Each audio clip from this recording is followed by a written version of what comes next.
She gave the world her thoughts. But those thoughts sometimes hurt more than they healed.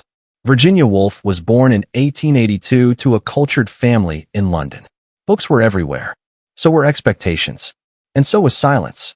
Behind the walls of the elegant family home, young Virginia and her sister Vanessa were sexually abused by their older half-brothers, Gerald and George Duckworth. She was around 6 or 7. She spoke of it years later, through hints in her diaries and essays, and said the trauma was like being stabbed in the mind. No one talked about it then, but it never left her. When her mother died suddenly, Virginia was 13. 2 years later, her half-sister Stella, who had stepped in as a maternal figure, also died.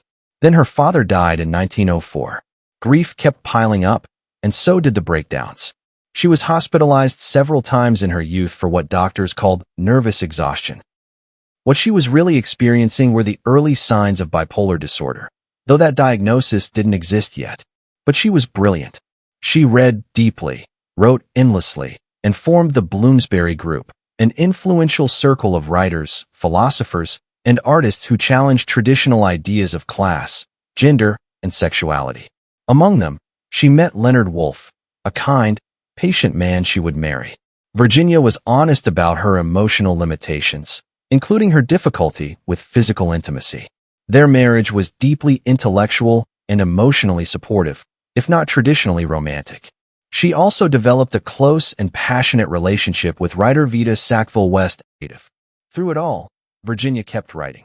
She gave the world Mrs. Dalloway, about a woman hiding pain behind social ritual, to The Lighthouse, about memory and time, Orlando, inspired by Vita, and A Room of One's Own, which asked a simple, powerful question: what if Shakespeare had a sister?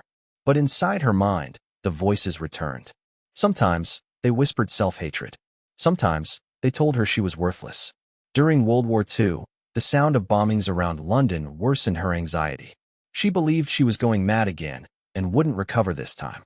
On March 28, 1941, Virginia left a note for Leonard, thanking him for everything. Then she walked into the River Ouse, her coat weighed down with stones. She was found 3 weeks later. Virginia Woolf was 59.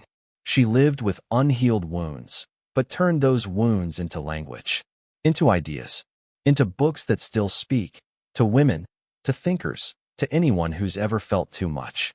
"I am rooted, but I flow," she once wrote. And that's how her mind worked, grounded in truth, and always moving.